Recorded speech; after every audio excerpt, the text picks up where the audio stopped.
Hi dear friends, അപ്പോൾ എല്ലാവർക്കും പുതിയൊരു വീഡിയോയിലേക്ക് സ്വാഗതം. ചുറ്റും നല്ല തേയിലത്തോട്ടത്തിൻ്റെ കാഴ്ചകളൊക്കെ കണ്ടുകൊണ്ട് സ്റ്റേ ചെയ്യാൻ പറ്റിയ ഇടുക്കിയിലുള്ള വളരെ ബഡ്ജറ്റ് ഫ്രണ്ട്ലി ആയിട്ടുള്ള ഒരു കുഞ്ഞു സ്റ്റേ.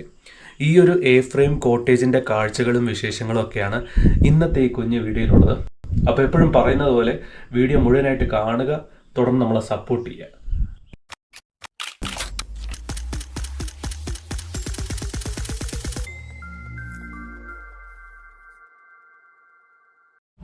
അപ്പോൾ ഈ മെയിൻ റോഡിൽ നിന്ന് നേരെ ഇങ്ങോട്ട് ആണ് നമ്മുടെ റിസോർട്ട് കേട്ടോ, അല്ലെങ്കിൽ ഹോം സ്റ്റേ എന്ന് പറയുന്നത് അതായിരിക്കും കുറച്ചുകൂടെ നല്ലത്. അപ്പോൾ ഇതാണ് നമ്മൾ സ്റ്റേ ചെയ്യുന്ന റൂം കേട്ടോ. അതിനുണ്ട് നല്ലൊരു ലിവിങ് ഏരിയ ഉണ്ട് കേട്ടോ, വലിയൊരു ലിവിങ് ഏരിയ. ഇത്രയും സോഫയും കാര്യങ്ങളൊക്കെ ഉണ്ട്. മറ്റൊരു ഹൈലൈറ്റ് ഉണ്ടോ, മൈക്രോവേവ് ഓവൻ ഉണ്ട് കേട്ടോ. ഫുഡ് എന്തെങ്കിലും വാങ്ങിച്ചാൽ ഇത്തിരി ലേറ്റായിട്ട് കഴിക്കുകയാണെങ്കിൽ ചൂടാക്കാനുള്ള സൗകര്യമുണ്ട്. വാഷ്റൂം അറ്റാച്ച്ഡ് അല്ല. ഇതാണ് വാഷ്റൂം. കുഴപ്പമില്ല, അത്യാവശ്യം നീറ്റ് ആൻഡ് ക്ലീൻ ആയിട്ടുള്ള ഒരു സ്പേഷ്യസ് ആയിട്ടുള്ള വാഷ്റൂമും കുഴപ്പമില്ല. എ ഫ്രെയിം കോട്ടേജിൽ ഇത് ഓക്കെ ആണെന്നാണ് എനിക്ക് തോന്നുന്നത്. പിന്നെ ഇതാണ് നമ്മുടെ ബെഡ്റൂം കേട്ടോ. ആഹാ, അടിപൊളി, കൊള്ളാം. ടവൽസും കാര്യങ്ങളൊക്കെ തന്നിട്ടുണ്ട്. അപ്പോൾ കർട്ടൺ മാറ്റിക്കഴിഞ്ഞാൽ എന്താണെന്ന് നോക്കാം. ഓക്കെ, നല്ല വിശാലമായ തേയിലത്തോട്ടത്തിൻ്റെ വ്യൂ ആണ് നമുക്ക് കിട്ടുന്നത്. അടിപൊളി. തുറന്ന് നോക്കാം. ഫുൾ ടൈം കാറ്റാണ് കേട്ടോ, കാരണം അധികം വീടുകളോ റിസോർട്ടുകളോ ഈ ഭാഗത്തേക്കില്ല. അതുകൊണ്ട് തന്നെ നല്ലൊരു കാറ്റൊക്കെ ഉള്ളൊരു കിട്ടിൽ ഏരിയ കേട്ടോ. എപ്പോഴും ഇങ്ങനെ കാറ്റുണ്ടാവും. മഴയൊന്നുമില്ല. എന്തായാലും നല്ലൊരു ക്ലൈമറ്റ് ഉള്ള ദിവസമാണ് ഞാൻ എത്തിയത്. അപ്പോൾ ഇവിടേക്ക് ഇരിക്കാൻ നല്ല രസമായിരിക്കും. അടിപൊളി.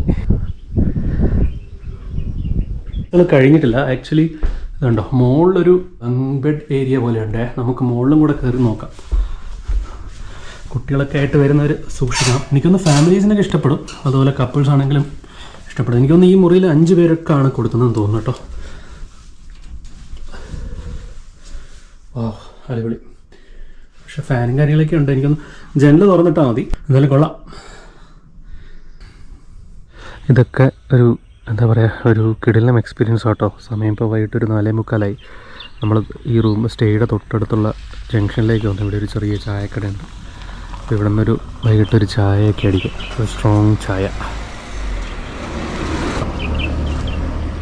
അവിടെ ഒരു കടയുണ്ട്. ഇതാണ് നമ്മുടെ സ്റ്റേ കേട്ടോ. ആ പച്ച റൂഫ് ഇട്ടിരിക്കുന്ന ആ സ്റ്റേയിലാണ് നമ്മൾ റൂം എടുത്തിരിക്കുന്നത്. അതിൻ്റെ തൊട്ടപ്പുറത്തും സെയിം ടൈപ്പ് റൂം തന്നെ കേട്ടോ. ഭയങ്കര സ്പേഷ്യസ് ആയിട്ടുള്ള റൂമാണ്. 5 പേർക്കൊക്കെ വെച്ചിട്ടാണ് റൂം കൊടുക്കുന്നത്. നമുക്ക് ഗോയിബിബോ വഴി ബുക്ക് ചെയ്തുകൊണ്ട് ഓഫറിൽ കിട്ടി. പിന്നെ ഇതുവഴി പോയാലും ഒരു ചെറിയ വ്യൂ പോയിൻ്റ് ഉണ്ടെന്ന് പറഞ്ഞു ആ കടയിലെ ചേട്ടൻ. അപ്പോൾ നമ്മുടെ റൂം മുകളിലാണ്. അപ്പോൾ ഇവിടെ താഴെയാണ് നമുക്ക് ഡിന്നർ കഴിക്കാനും ബാർബിക്യൂ ഒക്കെ സെറ്റ് ചെയ്യുന്നൊരു സ്ഥലം ഇവിടെയാണ് കേട്ടോ. അപ്പോൾ ഫ്രണ്ട്സൊക്കെ ആയിട്ട് വന്ന അടിപൊളിയായിരിക്കും. പിന്നെ ഇതിൻ്റെ പിന്നിൽ ഈ ഒരു കിടിലം ഏരിയ കേട്ടോ. അവിടെ നമ്മുടെ എസ്റ്റേറ്റിൻ്റെ ഭാഗമാണ്, ടീ എസ്റ്റേറ്റിൻ്റെ, ടൈഫോയ്ഡ് ടീ എസ്റ്റേറ്റിൻ്റെ ഭാഗമെന്ന് തോന്നുന്നു. അവിടെയൊക്കെ ബംഗ്ലാവാണ് മറ്റേ മാനേജർമാരുടെയൊക്കെ. ഇവിടെ കുറച്ച് ലയങ്ങളും കാര്യങ്ങളൊക്കെ ഉണ്ട്. ഇങ്ങോട്ട് വേണമെങ്കിൽ നമുക്ക് നടന്നൊക്കെ പോകാം കേട്ടോ. അങ്ങോട്ട് ചെറിയ വഴിയുണ്ട്, ലയങ്ങളുടെ ഇടയിൽ കൂടെ പോകണം. കിടിലം വ്യൂ അല്ലേ. ഏട്ടുമേട്ടിൻ്റെ ഒരു ഭാഗമാണ് ആ കാണുന്നത് കേട്ടോ. അതാ അവിടെ ഒരു ഏരിയ ഉണ്ടോ, അത് നമുക്കെന്തായാലും ഇതിൻ്റെ അടുത്തൊരു ചെറിയ വ്യൂ പോയിൻ്റ് ഉണ്ടെന്ന് പറഞ്ഞു. അപ്പോൾ നമുക്കെന്തായാലും പോയി നോക്കാം. അത് ഇവിടുത്തെ കെയർ ടേക്കറിൻ്റെ മോനാണ്, ഷിൻഡോ. നമുക്ക് ഒരുമിച്ച് ഒരു ചെറിയ വാക്കിന്, ഈവനിങ് വാക്കിന് പോയിട്ട് വരാം. അവിടെ നിന്നാണ് നമ്മൾ സ്റ്റാർട്ട് ചെയ്തത് കേട്ടോ. അപ്പോൾ നമ്മൾ അവിടെ നിന്ന് കയറി ഇവിടം വരെ എത്തി. കുറച്ച് കയറിയതേ ഉള്ളൂ. അപ്പോൾ ഇതിന് അത്യാവശ്യം നല്ലൊരു വ്യൂ കിട്ടി കേട്ടോ. അതാണ് നമ്മൾ നേരത്തെ ചായ കുടിക്കാൻ പോയ ആ കട. അവിടെ നിന്ന് റോഡ് ഇങ്ങോട്ടേക്ക് പോയ വാഗമൺ, തിരിച്ചങ്ങോട്ട് പോയ ഏലപ്പാറ, ഒരു ഫുട്ബോൾ ഗ്രൗണ്ട്. അപ്പോൾ അതെ, നമ്മൾ നടന്ന് മുകളിലെത്തിയപ്പോഴത്തേക്കും ഏകദേശം ക്ലൈമറ്റ് മാറി തുടങ്ങി. അവിടെയൊക്കെ ഫോഗ് നിറഞ്ഞു. നമ്മുടെ ഭാഗത്തൊന്നുമില്ല. അവിടെ ഒരു റിസോർട്ടിൻ്റെ പണിയാണെന്ന് തോന്നുന്നു അവിടെ നടക്കുന്നത്. ആ റോഡൊക്കെ അവർ നന്നാക്കിയിട്ടുണ്ട് കേട്ടോ. പക്ഷെ കൊള്ളാം കാണാൻ. അവിടെ ഒരു അരുവിയൊക്കെ ഒഴുകുന്നുണ്ട് പാലത്തിൻ്റെ കൂടെ കണ്ടോ. അപ്പോൾ ഇങ്ങോട്ടേക്കാണ് നമ്മൾ പോകുന്നത് കേട്ടോ. ഓക്കെ, നമ്മൾ നേരത്തെ റൂമിൽ നിന്ന് കണ്ട ഭാഗം കുറച്ചുകൂടെ ക്ലിയർ ആയിട്ട് ഇവിടെ വരുമ്പോൾ കാണാൻ പറ്റും. കണ്ടോ, ഒരു ബംഗ്ലാവും. അവിടെ ഒരു ടൗൺ കാണുന്നുണ്ടോ, അതാണ് ഏലപ്പാറ കേട്ടോ. നമ്മൾ ആക്ച്വലി അതുവഴിയാണ് വന്നത്. നമ്മളിപ്പോൾ കറങ്ങി ഇതിൻ്റെ മുകളിലെത്തി. അപ്പോൾ അങ്ങോട്ട് പോയാൽ ഏലപ്പാറ. ഈ ഭാഗത്താണ് വാഗമൺ കേട്ടോ. ഞാൻ പറഞ്ഞില്ലേ, റൂമിൽ നിന്ന് നമ്മൾ നേരത്തെ കണ്ട ആ ഒരു ബംഗ്ലാവൊക്കെ നമുക്ക് ഇവിടെ കുറച്ചുകൂടെ ക്ലിയർ ആയിട്ട് കാണാൻ പറ്റും. അവിടെ ഇവിടെയൊക്കെ ഇതും ആക്ച്വലി ആ എസ്റ്റേറ്റിൻ്റെ ഭാഗമാണ് കേട്ടോ. സ്റ്റേക്ക് കൊടുക്കുന്നില്ലെന്നാണ് പറഞ്ഞത്. കുറേ ഭാഗങ്ങളൊക്കെ ഈ തേയില തോട്ടങ്ങളൊക്കെ ആയിരുന്നു. അതൊക്കെ ചിലതൊക്കെ നഷ്ടത്തിലായി പൂട്ടിപ്പോയി, പിന്നെ ഒന്നും ചെയ്തിട്ടില്ല. അത് തന്നെയാണ് ഈ കാട് പോലെയൊക്കെ ആയി വളർന്നു നിൽക്കുന്നത് കേട്ടോ. പ്രത്യേകിച്ച് ഇത് ആ ഭാഗത്തൊക്കെ ഉണ്ട്, നമ്മൾ കയറി വന്ന ഭാഗത്തൊക്കെ ഉണ്ട്. അപ്പോൾ നമ്മുടെ ചുറ്റും കോടയായിരിക്കും. അതൊക്കെ റൂമിൻ്റെ സൈഡിലേക്ക് പോവാണ്. നമ്മൾ വന്ന വഴിക്ക് ഇത് ശ്രദ്ധിച്ചില്ല കേട്ടോ. അത് അവിടെ ഒരു അരുവിയുണ്ട്. അരുവിയല്ല, ആക്ച്വലി ചെറിയൊരു വെള്ളച്ചാട്ടമുണ്ട്. മഴക്കാലത്ത് കുറച്ചുകൂടെ വെള്ളം ഉണ്ടായിരിക്കും, പക്ഷെ അങ്ങോട്ടേക്ക് ഇറങ്ങാനുള്ളൊരു വഴിയൊന്നും കാണുന്നില്ല. ഇനി അതുവഴിയൊക്കെ കറങ്ങിപ്പോയാൽ എത്തുമായിരിക്കും. വഴി ഉണ്ടായിരിക്കില്ല എന്ന് പറയാൻ പറ്റില്ല, പക്ഷേ കൊള്ളാം, നല്ല തെളിഞ്ഞ വെള്ളം ഒഴുകുന്നു. അപ്പോൾ അതെ, നമ്മുടെ സ്റ്റേയിൽ നിന്ന് നടന്നിട്ട് നമ്മളിവിടെ എത്തി കേട്ടോ. തിരിച്ച് സ്റ്റേയിലെത്തി. അപ്പോൾ ഇത് കണ്ടോ, ഇവിടെ ഒരു പഴയ മാരുതി കാറ് കിടക്കുന്നത്. പക്ഷേ അതിൻ്റെ യൂസ് എന്ന് പറഞ്ഞാൽ ഇത് കണ്ടോ, മഴയില്ലാത്തപ്പോൾ ഇതിനകത്താണ് അവർ ബാർബിക്യൂ ചെയ്യുന്നത്. അപ്പോൾ ഇവിടെ പറഞ്ഞ ബാർബിക്യൂ ഒക്കെ ചെയ്ത് തരും കേട്ടോ. അതിനുള്ള സെറ്റപ്പൊക്കെ ഉണ്ട്. മഴ പെയ്യാണെങ്കിൽ അകത്ത് വെച്ച് ചെയ്യും. ഇതൊരു ഡൈനിങ് സ്പേസ് പോലെയാണ്. കൊള്ളാം, സെറ്റപ്പ് കൊള്ളാം. ബാച്ചിലേഴ്സൊക്കെ വന്നാൽ അടിപൊളിയായിരിക്കും. ഒരു ഗ്രൂപ്പൊക്കെ ആയിട്ട് വന്നു കഴിഞ്ഞാൽ ഒരു റൂമിൽ എനിക്കൊന്ന് 5 പേര് വരെ അക്കോമഡേറ്റ് ചെയ്യും കേട്ടോ. ആക്ച്വലി ഇവിടെ നല്ല ഒരാളുടെ ആരുടെയോ കരവിരുതുണ്ട്. അതായത് നല്ല രീതിയിൽ പെയിൻറ്റിങ് ഒക്കെ ചെയ്തിട്ടുണ്ട്. അതുപോലെ തന്നെ ഒരു ചെറിയ രീതിയിൽ മാപ്പൊക്കെ ഇവിടെ വരച്ച് വെച്ചിട്ടുണ്ട് കേട്ടോ. അതായത് ഇവിടെ അടുത്തുള്ള നല്ല കാണാൻ പറ്റിയ സ്ഥലങ്ങളും ടൂറിസ്റ്റ് അട്രാക്ഷൻസൊക്കെ മാപ്പ് പോലെ ഇവിടെ വരച്ച് വെച്ചിട്ടുണ്ട് കേട്ടോ. ഇവിടെയാണ് നമ്മൾ സ്റ്റേ ചെയ്യുന്നത്. ഇവിടെ നിന്ന് വലിയ ദൂരമില്ല. പക്ഷേ വാഗമൺ ടൗൺ എനിക്കൊന്ന് 14 കിലോമീറ്റർ എന്തോ ഉണ്ട്. ഇവിടെ ഇതാ ഒരു ഹാമൊക്കെ ഇട്ടിട്ടുണ്ട്. നമുക്കിതാ തേയിലത്തോട്ടമൊക്കെ കണ്ട് ഇങ്ങനെ കിടക്കാം. നമ്മളിതേ വെറുതെ ബാൽക്കണിയിലിരിക്കുക കേട്ടോ. നല്ല തണുത്ത കാറ്റും കൊണ്ട് നല്ല കിടിലം കാഴ്ച കേട്ടോ. ആ ഭാഗത്താണ് വരാട്ടുമേട്. നമ്മുടെ കെയർടേക്കർ പറഞ്ഞപ്പോഴാണ് മനസ്സിലായത് കേട്ടോ. എന്താ കാണുന്നില്ല, ഇതിൻ്റെ നേരെ കാണുന്നത് അതാണ് വരാട്ടുമേട്. അതിൻ്റെ അപ്പുറത്ത് നമുക്ക് പാലൊഴുകും പാറ കാണാം. അപ്പം ഇങ്ങോട്ടൊക്കെ നടന്നു പോകാനൊക്കെ ആയിട്ട് അടിപൊളിയായിരിക്കും. ഇത് കുറേ കിളികളൊക്കെ വരുന്നുണ്ട്.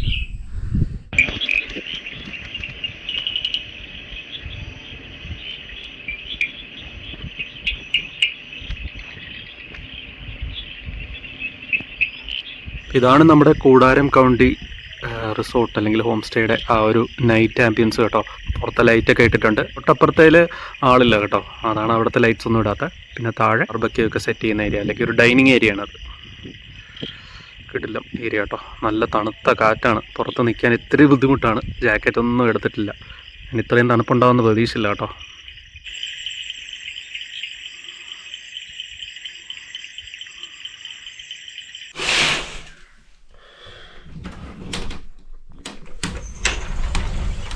ഇപ്പോൾ സമയം രാവിലെ 6:30. ഇതാണ് നമ്മുടെ റൂമിൻ്റെ ബാൽക്കണിയിൽ നിന്നുള്ള കാഴ്ചകൾ കേട്ടോ. പ്രഭാത കാഴ്ചകൾ. അതെ, അവിടെ ഫോഗ് പോകുന്നുണ്ടോ ആ ഭാഗത്ത്. വരാട്ടുമേട് കേട്ടോ, അടിപൊളി.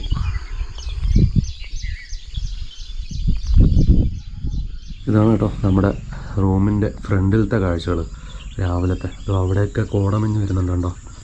നല്ലൊരു ലൊക്കേഷനാട്ടോ ഇത്. ആക്ച്വലി വാഗമൺ എത്തിയിട്ടില്ല. വാഗമണിലേക്ക് ഇനി ഒരു 14 കിലോമീറ്റർ ഉണ്ട് വാഗമൺ ടൗണിലേക്ക്. നമ്മൾ സ്ഥിരം പോകുന്ന റൂട്ടുകളൊന്നും നമ്മൾ പോകുന്നില്ല. ജസ്റ്റ് ഒന്ന് റിലാക്സ് ചെയ്യാൻ വേണ്ടി വന്നാണ്. ചെറിയ മഴ ഇടയ്ക്കിടയ്ക്കുണ്ട്, ഹെവി റെയിനുമല്ല. അപ്പോൾ അതെ, നമ്മുടെ കൂടാരം കൗണ്ടി റിസോർട്ടിൻ്റെ പോസിറ്റീവ്സ് ആൻഡ് നെഗറ്റീവ്സ് ഷെയർ ചെയ്യുന്ന ഒരു സെഗ്മെൻറ്റിലേക്ക് നമ്മൾ എത്തിയിരിക്കുകയാണ്. നല്ല തണുത്ത കാറ്റ്. അത് ഇരിക്കുന്നത് ഇവിടുത്തെ ആ ഒരു ഡൈനിങ് ഏരിയയിലാണ്. നമ്മുടെ തൊട്ട് പിന്നിൽ ഇതാ ഹാമൊക്കെ കാണാം. തൊട്ട് മുൻപിൽ വിശാലമായ തേയിലത്തോട്ടമാണ്. ആദ്യം എടുത്ത് പറയേണ്ട പോസിറ്റീവ് കാര്യം എന്ന് വെച്ചാൽ ആംബിയൻസ് കേട്ടോ. ഇഷ്ടംപോലെ കിളികളൊക്കെ ഉണ്ട് കേട്ടോ.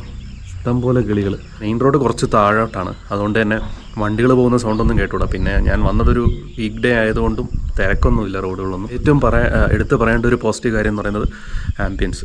കിട്ടില്ല ആംബിയൻസാണ്. നല്ല തണുപ്പും നല്ല തണുത്ത കാറ്റുമാണ്. കാരണം ഒരു ഭയങ്കര ഓപ്പൺ ഏരിയയാണ്. അതായത് തേയിലത്തോട്ടമാണ് ചുറ്റും. ഭയങ്കരമായിട്ടൊരു ഓപ്പൺ ഏരിയ ആയതുകൊണ്ടും ഇത് കുറച്ച് ഹൈറ്റിലാണ് നിൽക്കുന്നത് ഈ ഒരു സ്റ്റേ. അതുകൊണ്ട് തന്നെ പിന്നെ വൈകിട്ടായാലും ഇപ്പോൾ രാവിലെ ആയാലും നല്ല കാറ്റിങ്ങനെ, അത് ഭയങ്കര കൊടുങ്കാറ്റല്ല, തണുത്ത കാറ്റിങ്ങനെ അടിച്ചുകൊണ്ടിരിക്കും ചെറുതായിട്ട്. അപ്പോൾ അതെന്തായാലും ഒരു ഭയങ്കര പോസിറ്റീവ് കാര്യമാണ്. അതെനിക്ക് തോന്നുന്നു പ്രത്യേകിച്ച് ഈ മൺസൂൺ ടൈമിലൊക്കെ സ്ഥിരമായിട്ടുണ്ടാവും. എനിക്കായ റേറ്റ് പറയാം, അതാദ്യം പറഞ്ഞില്ല, മറന്നുപോയി, സോറി. ഗോയിബിബയിലാണ് ബുക്ക് ചെയ്തത്. എനിക്കൊരു 3500 അടുപ്പിച്ചാണ് ആയത് കേട്ടോ. എക്സാക്റ്റ് എമൗണ്ട് ഞാൻ മറന്നുപോയി. 3480 അങ്ങനെ എന്താണ് ആയത്. ഞാൻ എന്തായാലും നേരിട്ട് കോൺടാക്ട് ചെയ്യാനുള്ള നമ്പറും കൂടെ കൊടുത്തേക്കാം. എപ്പോഴും പറയുന്ന പോലെ നിങ്ങൾ ഗോയിബിബോ, മെക്മേ ട്രിപ്പ് പോലുള്ള ആപ്പുകളിലും റേറ്റ് നോക്കുക ആദ്യം, എന്നിട്ട് നേരിട്ടും വിളിച്ച് നോക്കുക. ഇതിലേതാണ് ലാഭം എന്ന് നിങ്ങൾക്ക് തോന്നുന്നത് അതിൽ ബുക്ക് ചെയ്യുക. കാരണം ഫസ്റ്റ് കോംപ്ലിമെൻ്ററി ആണ്. പിന്നെ ഒരു അഡ്വാൻറ്റേജ് എന്ന് പറഞ്ഞാൽ നമുക്ക് ഫുഡ് എന്തെങ്കിലും വാങ്ങിച്ചാൽ ചൂടാക്കാനായിട്ട് ഓവനുണ്ട്. നമുക്ക് വേണമെങ്കിൽ ഇവിടെ വന്നിരുന്ന് കഴിക്കാം. അതല്ലാന്നുണ്ടെങ്കിൽ നമ്മുടെ റൂമിലും ഇഷ്ടംപോലെ സ്പേസ് ഉണ്ട് പുറത്തിരുന്ന് കഴിക്കാനൊക്കെ ആയിട്ട്. ഈ ഒരു ബഡ്ജറ്റിന് എനിക്ക് ഭയങ്കരമായിട്ട് ഇഷ്ടപ്പെട്ടു. മാത്രമല്ല ഈ ഒരു ആംബിയൻസും കിടില്ല, ഭയങ്കര ഒരു സമാധാനം കേട്ടോ, ഒരു പീസ്ഫുൾ ഏരിയ. അതിന് കേൾക്കുന്നുണ്ടായിരിക്കും ചുറ്റും ഇങ്ങനെ കിളികളുടെ സൗണ്ട് ഇങ്ങനെ കേട്ടുകൊണ്ടിരിക്കും ഫുൾ ടൈം. ബ്രേക്ക്ഫാസ്റ്റും അവർ അത് ഹോംലി ഫുഡ് തന്നെയാണ് കേട്ടോ. പിന്നെ ഡിന്നർ അവരൊരു റെസ്റ്റോറൻറ്റിൽ നിന്ന് ഓർഡർ ചെയ്ത് തരുന്നതാണ് കേട്ടോ. എനിക്ക് തോന്നുന്നു ഫാമിലി ഇപ്പോൾ നമ്മൾ കുട്ടികളൊക്കെ ആയിട്ട് വരുമ്പോൾ വേറെ ചെയ്യാനുള്ള ആക്ടിവിറ്റീസ് ഒന്നുമില്ല. ചിലപ്പോൾ അത് ഫാമിലി ആയിട്ട് വരുമ്പോൾ നിങ്ങൾക്കൊരു നെഗറ്റീവായിട്ട് തോന്നാം. പക്ഷേ എനിക്കൊന്ന് ബാച്ചിലേഴ്സൊക്കെ ആയിട്ടോ അങ്ങനത്തെ ഒരു ഗ്രൂപ്പ് ഓഫ് ഫ്രണ്ട്സൊക്കെ ആയിട്ട് വന്നാൽ നന്നായിട്ട് എൻജോയ് ചെയ്യാൻ പറ്റുമെന്ന് എനിക്ക് തോന്നുന്നു. നിങ്ങൾക്കൊന്ന് കറങ്ങിയിട്ടൊക്കെ വന്നിട്ട് വേണമെങ്കിൽ ഇവിടേക്ക് ഇരുന്ന് സംസാരിക്കാനും അടിച്ച് പൊളിക്കാനും ബാർബിക്യൂ ഒക്കെ ചെയ്യാനൊക്കെ ആയിട്ട് അവർ ഹെൽപ്പ് ചെയ്യും കേട്ടോ. വേണമെങ്കിൽ അവർ എക്യുപ്മെൻറ്റ്സ് തന്ന് നമുക്ക് തന്നെ ചെയ്യാം, അല്ലെങ്കിൽ അവർ തന്നെ ചെയ്യും. അതിന് എക്സ്ട്രാ പേയ്മെൻറ്റ് ഉണ്ടെന്ന് തോന്നുന്നു. അപ്പോൾ അതൊക്കെ നിങ്ങൾ വിളിക്കുമ്പോൾ ഒന്ന് കൺഫേം ചെയ്തേക്കുക. അപ്പോൾ ഇതൊക്കെയാണ് എനിക്ക് തോന്നിയത് പോസിറ്റീവായിട്ടുള്ള ഒരു എക്സ്പീരിയൻസ് നമുക്ക് ഈ ഒരു കൂടാരം കൗണ്ടി റിസോർട്ടിൽ നിന്ന് കിട്ടി. കൂടുതൽ ഡീറ്റെയിൽസ് അറിയുമെന്നുള്ളത് വിളിച്ച് ചോദിച്ചോളുക. അതല്ല നിങ്ങൾ ഗോയിബിബോ ട്രിപ്പ് മുതലുള്ള ആപ്പുകൾ വഴി ബുക്ക് ചെയ്യണം. തണുക്കുന്നു കേട്ടോ, അതാണ് വരയ്ക്കുന്നത്. ആപ്പുകൾ വഴി ബുക്ക് ചെയ്യണമെന്നുണ്ടെങ്കിലും അങ്ങനെയും ട്രൈ ചെയ്ത് നോക്കാം കേട്ടോ. നിങ്ങളുടെ ഇഷ്ടം ഡയറക്റ്റ് വിളിക്കുന്നെങ്കിൽ വിളിച്ച് ചോദിക്കുക, ഏതാണ് ലാഭം നോക്കിയിട്ട് അങ്ങനെ ചെയ്യുക കേട്ടോ. അപ്പോൾ ഇന്നത്തെ ഈ കാഴ്ചകളും വിശേഷങ്ങളും ഒക്കെ നിങ്ങൾക്ക് ഇഷ്ടപ്പെട്ടു എന്ന് വിശ്വസിക്കുന്നു. ഇതുപോലുള്ള ധാരാളം യാത്രാവിശേഷങ്ങളും രുചി അനുഭവങ്ങളൊക്കെ ആയിട്ട് മറ്റൊരു വീഡിയോയിൽ വീണ്ടും കാണാം. അതുവരെയ്ക്കും ബൈ.